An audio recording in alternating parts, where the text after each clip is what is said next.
Okay, so this one's going to be using a mask that animates over time individually to reveal text as a person walks by on the screen. This is a really neat thing that you see a lot in media right now, and hopefully you'll find it useful and maybe you can use this technique on your project. So, all right, I'm going to go ahead and well, let me open this and I'll kind of show you what we're going to do. So I just kind of started it here, but I'm going to show you how to reveal text as somebody is walking by. So there's just the first few frames of it. Okay, so let me go ahead and close these. I'm going to start a new comp, and this is called 7 because we're on task 7. Go ahead and bring the people walking video down on there, and it does fit. All right, the next thing I want to do is create a text layer. So I am going to go ahead and grab my text tool, and I'm going to use my silly phrase ghost dope again for fun. And I need to make that a lot smaller. That is not working well at all. Okay, so let me just adjust this so that it's looking good. Okay, so I'm liking the placement there and the font. I'm going to go ahead and pick a nice bright yellow. I think it'll work with the footage well. And then I'm going to go ahead and add a drop shadow to this text because I would like to have it feel like it's cut out a little bit more and popping in front of this imagery. So sometimes adding a really subtle drop shadow to text does a lot for it. So if I go in and toggle this drop shadow on and off, you see how it just gives a nice sharp little edge to a lot of those letters, and it really pops it off onto this off the screen out of the background. So sometimes a real subtle drop shadow, if your drop shadow is too intense with text, it can look really cheesy, or it makes the text actually harder to read depending on the situation.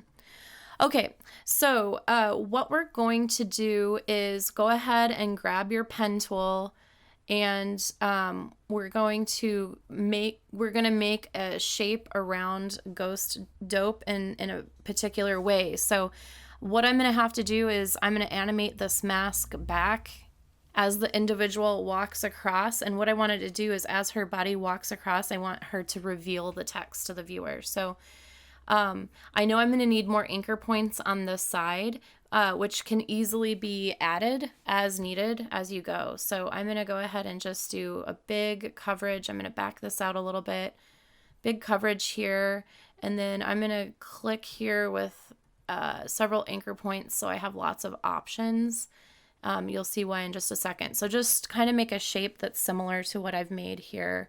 All right, so what we actually want is for this to be inverted, because what I want is for this text to be disappeared or not visible in the beginning. So what you can do is you can actually invert it right here so that that's it. And if you take an anchor point and move it, you can see that it's revealing the text. So that's what we want. But there's a problem with that. It's really hard to see what it is that we're doing if it's revealing in that way. So in the mask section here, it says add.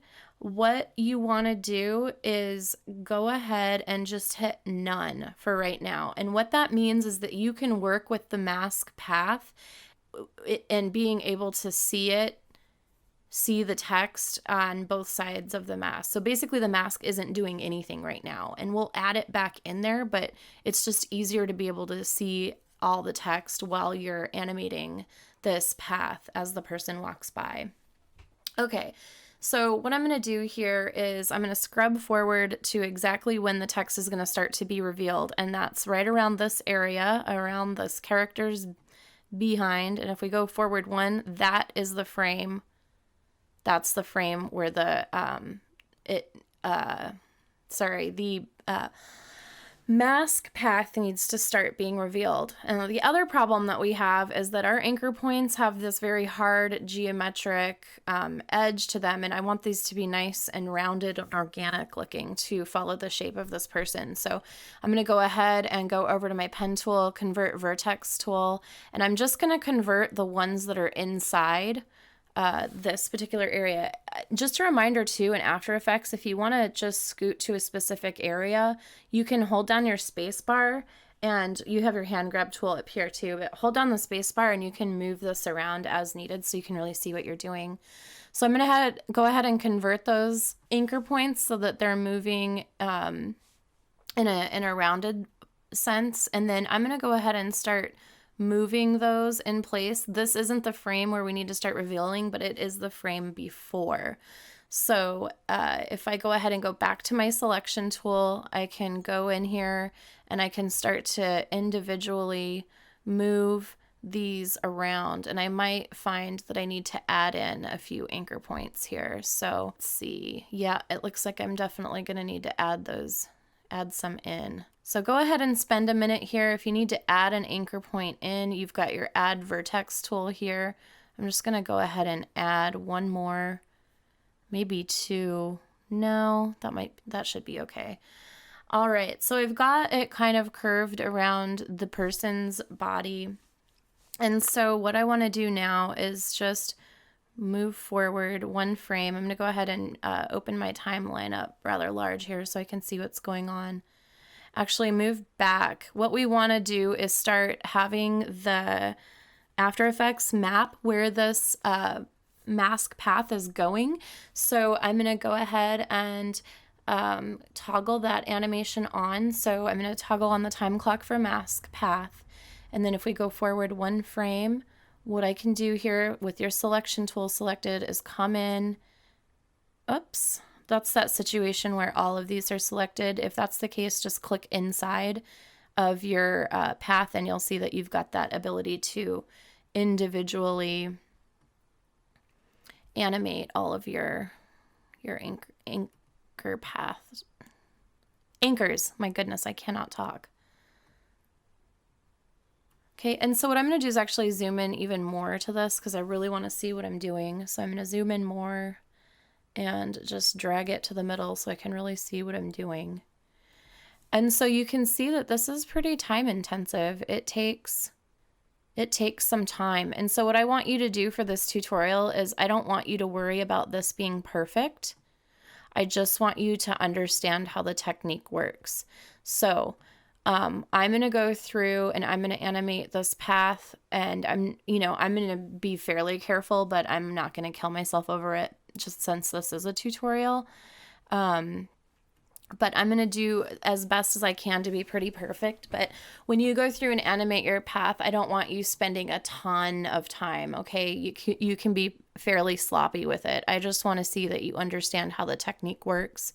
So definitely don't kill yourself over this part of the tutorial. I'm going to go ahead and animate the rest of this, and you do a sloppy version of what I'm doing, okay? Unless you want to spend a lot of time on it. That's totally up to you.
Okay, so I have my path here animated as the person's moving through and leaving behind that text.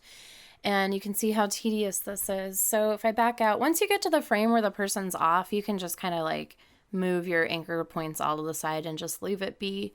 So let's go ahead and go back to adding the mask. So let's go ahead and hit add. And what you're going to see is your text gets revealed to you frame by frame. in a fairly smooth way.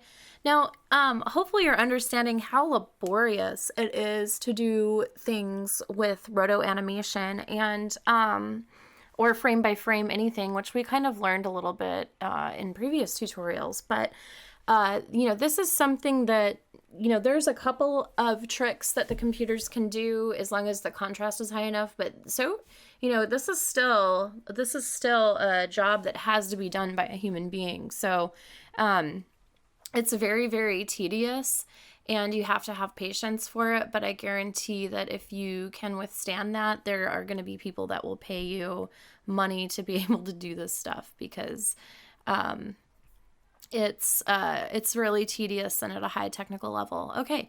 All right. So cool. So I'm going to go ahead and click off that layer, and let's see what we're looking at here. I'm just going to go ahead and fit my canvas window here so I can see, and oh, look at that.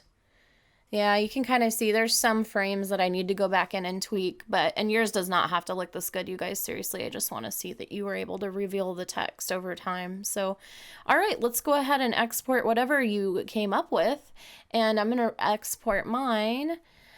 Okay, so our final task should hopefully be just a little bit of fun. The last pretty tedious. This one's not going to take very long, so I just want to show you how you can change the perspective into kind of this like faux 3D perspective in After Effects, which we'll work more with as the term goes on.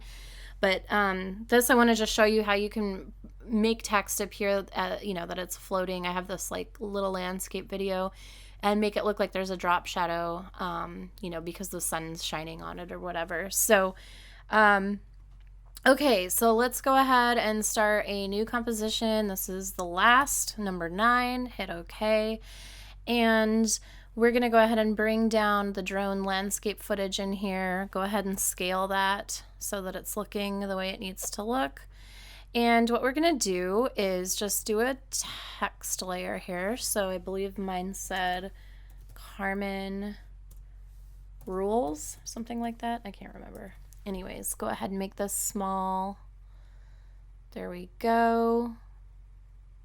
Something like that. I'm going to make this yellow again. Yellow works really well. Anyways, there we go. I'm just going to add a little bit of a drop shadow to this text so it pops against the background a little bit better. So there's our pop, perfect. And what we're going to be actually doing to this text is adding 2 drop shadows, so I'll show you that in just a minute. But what we want to do is turn this into what's called a 3D layer. So down here where you toggle your panel, I want you to expand the transfer controls pane. Nope, I'm a liar. I want you to expand the layer switches pane. There we go. And so you're going to see these options pop up, and we've got this little cube here that allows you to turn a layer into a 3D layer. So I want you to go ahead and toggle that on for the text. When you toggle down, you're going to see that you have different and more complex transform options than you did before. So if you start rotating, you're going to see that Carmen rules, or whatever text you used, spins around like it's a fake 3D object, kind of. And so what I want you to do is go ahead and change the X and then, the Z rotation, so that you position the text so it kind of looks like it might be floating over the landscape a little bit. So play around with that until you get it to a place where you think it kind of looks neat. That's looking fine for me. I'm going to move it a little bit here. So maybe like over the water. And then what we're going to do is add a second drop shadow. And for the second drop shadow, we're going to make the distance really far. And let's see, let's change that direction so that we're getting it maybe like that. And then we're going to soften it up a bit so it looks a little bit more realistic. And then I'm probably going to take that opacity down. Let's see, maybe like that much. So now we've got this drop shadow, and so that also shows you that you can add the same effect to the same layer twice and do different things with it. So I've got 2 drop shadows serving 2 purposes. I've got these nice crisp letters that are easy to read, and then I've got this other drop shadow that kind of makes this feel like it's immersed into the environment. Now, this can get way more complicated. There's so many cool things that you can do, but oh my gosh, we only have so much time in the world. So I've just spent the last 8 hours getting everything ready to produce this tutorial. So I'm going to spend another couple of hours editing it. And so I think we're going to stop, because I also think if I go any further and do any more tasks on this tutorial, I might be possibly torturing you all. So anyways, I hope you found some useful workflow options and tools in this tutorial. And I hope this helps you think about what you want to do for, your creative project. And I hope you can apply some of this as we go forward in the term. All right, everybody, have a good one. And thanks for listening.